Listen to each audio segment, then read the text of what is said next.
మండలంలో కోయిలకొండ చూసుకొని చిట్యాల గ్రామానికి వెళ్తుంటే మధ్యలో టీడీపీ నాయకులు ఊర్లలోకి రాకూడదని చెప్పేసి కర్రలతో ఈరోజు దాడి చేయడం, ఒక మహిళా శాసనసభ్యురాలు ఒక మహిళను చూడకుండా కూడా కర్రలతో అడ్డుకొని ఈరోజు మా మరిది ఏపీపీ గారి బండిని కూడా ధ్వంసం చేసిన పరిస్థితులు.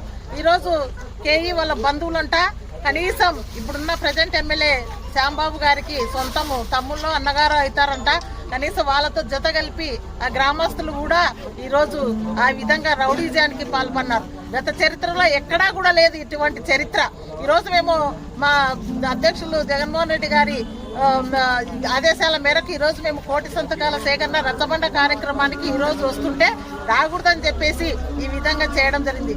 గతంలో ఎప్పుడూ కూడా ఇలాంటివి జరగలేదు. ఒక మాజీ మహిళా శాసనసభ్యురాల పైన ఇలా దాడులు చేస్తుంటే సామాన్య ప్రజల పరిస్థితి ఏంటి అని మేము అడుగుతున్నాం ఈరోజు. ఇవన్నీ